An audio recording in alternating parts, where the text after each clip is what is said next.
Your 30s in India are when life decides to throw absolutely everything at you at once. One minute you are celebrating finally crossing 15 or 20 lakhs in annual salary. The next minute you are staring at a home loan application wondering how anyone in this country actually affords to be an adult. Parents need medical insurance. Children, if you have them, need an education fund. The home loan EMI eats up half your monthly income. Your retirement is screaming for attention. Wedding contributions, festival contributions, family obligations never stop. Everyone talks about your 20s being the time to figure things out, but your 30s are when you realize you actually need to have figured things out already. The financial decisions you make during this decade will either set you up for a comfortable retirement or leave you scrambling to catch up for the next 30 years. This video is going to give you the exact 10 money milestones every Indian should hit in their 30s. Real numbers, real India 2026 data, no fluff. Let me walk you through all 10. Now let us talk about the first milestone, which is completely eliminating consumer debt.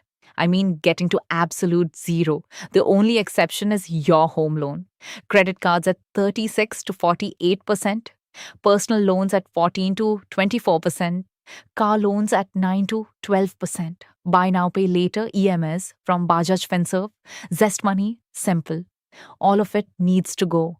I know what you are thinking. Shivani, my credit card alone has 2 lakhs at 42%. Getting to zero feels impossible, but here is why this matters so much. If you are paying 8,000 a month on a credit card and another 12,000 on a car loan, that is 20,000 every month bleeding out instead of building wealth. At 12% CAGR over a decade, that same 20,000 monthly SEP would have grown to over 46 lakhs, half a crore in lost wealth from just 2 monthly EMIs. And remember, India has no Western style social security. When your aging parents need financial support, that responsibility falls on you. You cannot have credit card debt at 42% on top of all that. Now let us talk about milestone number 2, which is achieving an excellent CIBIL score. I am talking about a CIBIL score of 750 or above, ideally 800. I can already hear some of you saying CIBIL scores do not matter if you are not planning to borrow money. But here is the reality. Your CIBIL score in India determines almost every major financial cost in your life. Home loan rate, car loan rate, personal loan rates, credit card limits. Say you are buying a 75 lakh flat. With a CIBIL of 800 or above, banks offer you a home loan at around 7.1 to 7.5%. With a CIBIL of 700, you might still get approved, but at 8.5 to 9%. That 1.5% difference. Over 25 years means you pay approximately 18 to 22 lakhs more in interest for the exact same flat. 22 lakhs. Just because your CIBIL was not high enough. According to TransUnion CIBIL data, one credit card payment that is more than 30 days late can drop your score by 50 to 100 points and stay on your report for up to 7 years. One mistake can cost you 20 lakhs in interest over a home loan tenure. Maintaining an excellent CIBIL is not complicated. Pay every bill on time. Set up auto debit for at least the minimum payment on every credit card. Keep credit utilization below 30%, ideally below 10. Do not apply for multiple cards or loans in a short period. And do not close old credit cards unless they have annual fees you cannot justify, because your credit history length matters. Check your CIBIL score for free once a year on the TransUnion CIBIL website or apps like Paisa Bazaar, Bank Bazaar, or Cred. Now let us talk about milestone 3, which is building a comprehensive financial plan for the next 30 years. I know, planning 30 years ahead sounds about as appealing as filing your ITR returns. But hear me out. Your 30s in India are when you start dealing with multiple financial priorities at once. Children, parents, home loan, retirement, insurance. Without a plan, you're playing financial whack-a-mole every month, reacting to whatever crisis is loudest. Here is the simple framework I recommend. 3 things every Indian in their 30s needs to know. First, your monthly cash flow. You need to know exactly how much you earn after tax, how much goes to fixed expenses, how much to investments, and how much is genuinely discretionary. Track your actual spending for 1 month using an app like Walnut, Moneyview, or just an Excel sheet. The data is usually shocking. Second, your big numbers, your retirement target, your child's education target, your parents' care fund. Without specific numbers, you have wishes, not goals. Third, your protection. Term insurance, health insurance for the family, and health insurance for your aging parents bought before they cross 60. Senior citizen health insurance becomes unaffordable or unavailable after that age. This might be the point where hiring a CBI registered fee only financial planner makes sense. A good Indian planner typically charges 25,000 to 75,000 rupees annually for comprehensive planning.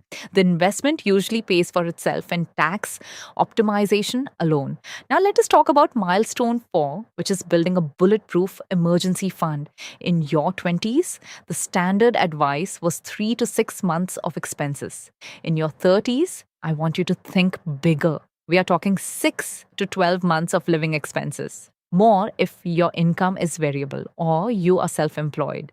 Why the increase? Because your 30s in India come with way more potential emergencies and they often hit you all at once. Your geyser dies in winter, your child needs emergency dental work, and the school just announced a 20% fee hike. Your car breaks down, and the estimate is 75,000 rupees. Your aging parent needs unexpected hospitalization. For a typical Indian family in their 30s spending 60,000 to 1 lakh per month. That means an emergency fund of 5 to 12 lakhs sitting in a liquid, accessible place. The right vehicles for this in 2026 are small finance bank savings accounts paying 7 to 7.5% on balances above 1 lakh like Equitas, Ujjivan, AU or Suryodaya. Or liquid mutual funds paying around 6.5 to 7.5% with same day withdrawal. Do not lock this money in a 3-year fixed deposit.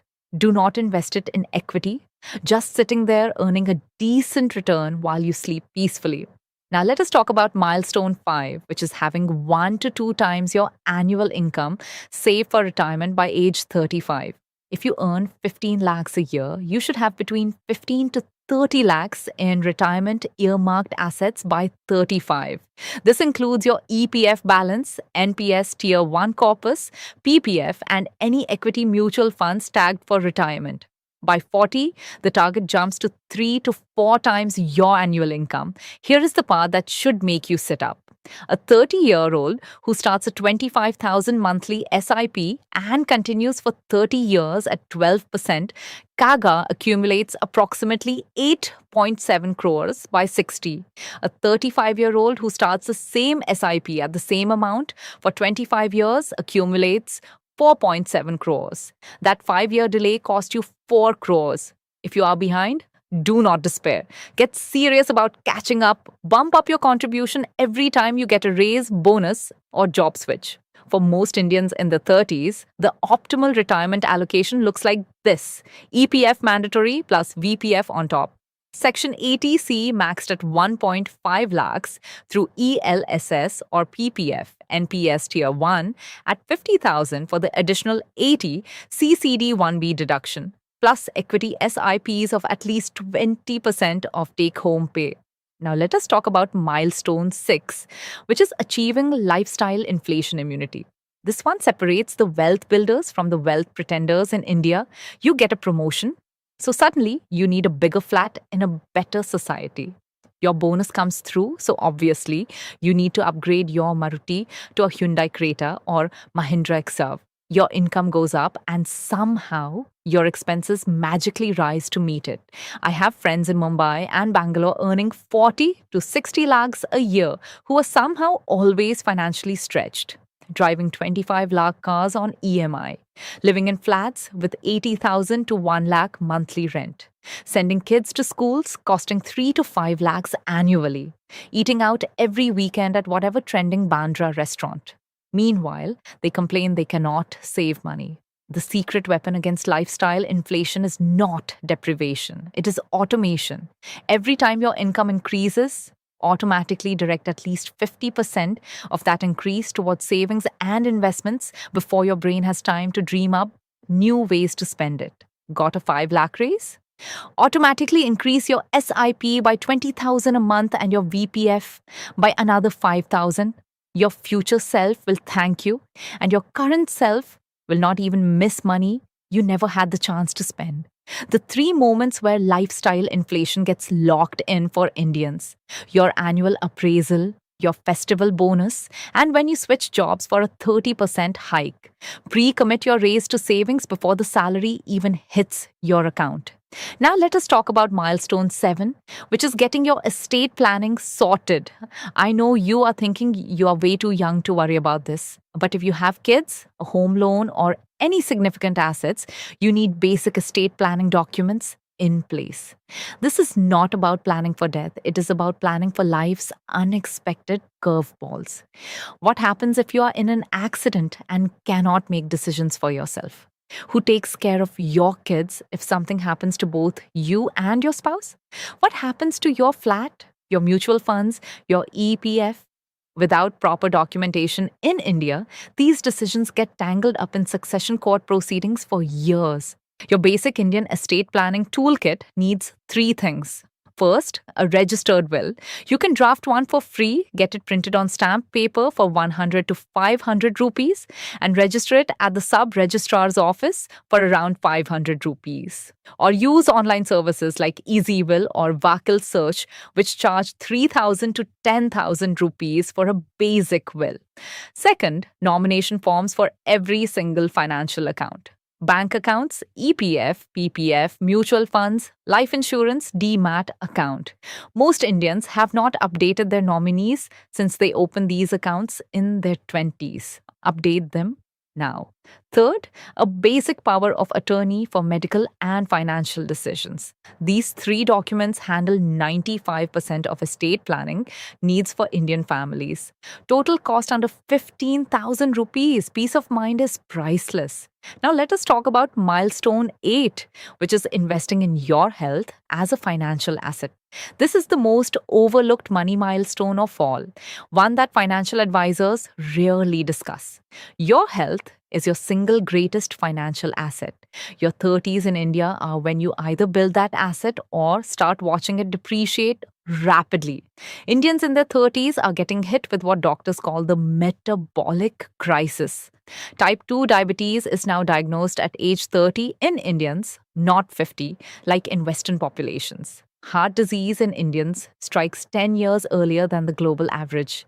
Lifestyle diseases account for over 60% of all deaths in urban India. Here is the financial math. A single bypass surgery in a tier 1 city costs 4 to 8 lakhs. Cancer treatment runs 25 to 50 lakhs. Most of this is preventable. Sustainable Indian habits work. Walking 8,000 to 10,000 steps a day, eating gar ka khana most of the time, not Zomato. Getting 7 hours of sleep, doing yoga or strength training twice a week, managing stress before it manages you. The money you spend on a gym, quality groceries, and maybe a trainer is nothing compared to what you will spend later fixing preventable lifestyle diseases. Now, let us talk about milestone 9, which is starting your child's education fund seriously. If you have or plan to have kids, this milestone matters enormously in India. Indian education costs have grown at almost double the inflation rate for 2 decades. Let me give you actual 2026 numbers. A good engineering degree from a tier 1 college like IIT costs 10 to 12 lakhs today. Private engineering colleges in Bangalore or Pune cost 15 to 25 lakhs. International undergraduate at universities in the US, UK, Australia or Singapore costs 1 to 2 crores. By the time your 5-year-old is ready for college, these costs will have more than doubled. A typical engineering degree by 2042 will cost 30 to 50 lakhs. International degree will cost 4 to 6 crores. For Indian parents in their 30s, the best vehicles to save for child education are these: a dedicated equity mutual fund, SIP marked specifically for child's education, not mixed with retirement. Sukanya Samriddhi Yojana. If you have a daughter, currently paying 8.2% tax free and PPF in the child's name. Do not buy child plans from LIC or insurance companies. These typically deliver 4 to 6% returns disguised as insurance. Bad versions of both. Even if you can only save 10,000 a month, starting when your child is born means that money has 18 years to grow. At 12% CAGR, a 10,000 monthly SIP for 18 years becomes approximately 76 lakhs, enough for any Indian engineering degree. Now let us talk about Milestone 10, which is developing financial confidence. This is not about a specific rupee amount in your accounts. It is about understanding your financial situation well enough to make informed decisions without panicking every time the Sensex has a bad day. Financial confidence in India comes from three things. First, having systems in place that run automatically. Auto SIPs, auto credit card payment, auto rent debit, auto investments. Your money should be working without you needing to think about it daily. Second, knowing your real numbers, your net worth updated quarterly, your savings rate as a percentage of take home, your monthly expenses tracked honestly. Most Indians cannot answer these questions accurately about their own finances. Be the exception. Third, having a plan you actually understand and believe in, not a plan some agent sold you because they earned a commission, not a plan your father in law thinks is good, a plan that fits your specific income, goals, and family situation. The key is having a plan that adapts as your life changes. One that gives you genuine confidence you are making progress toward your long term goals. Even when short term market volatility or unexpected family expenses make it feel like you are going backwards. Your 30s are essentially your financial prime time in India. You are earning more than ever. You still have decades for compound interest to work. But you also have more responsibilities than ever. The decisions you make during this single decade will largely determine whether your 50s and 60s are spent worrying about money or quietly enjoying the fruits of your earlier discipline. The beautiful thing about being in your 30s is that you still have time to course correct. So pick one or two of these milestones that resonate most. Maybe finally tackling that credit card debt at 42%. Maybe opening that NPS Tier 1 account. Maybe writing a will. Maybe automating your first SIP. Small, consistent actions compound just like your investments. Drop a comment below and tell me which milestone you're working on right now. Milestone 1, killing credit card debt. Milestone 4, building your emergency fund.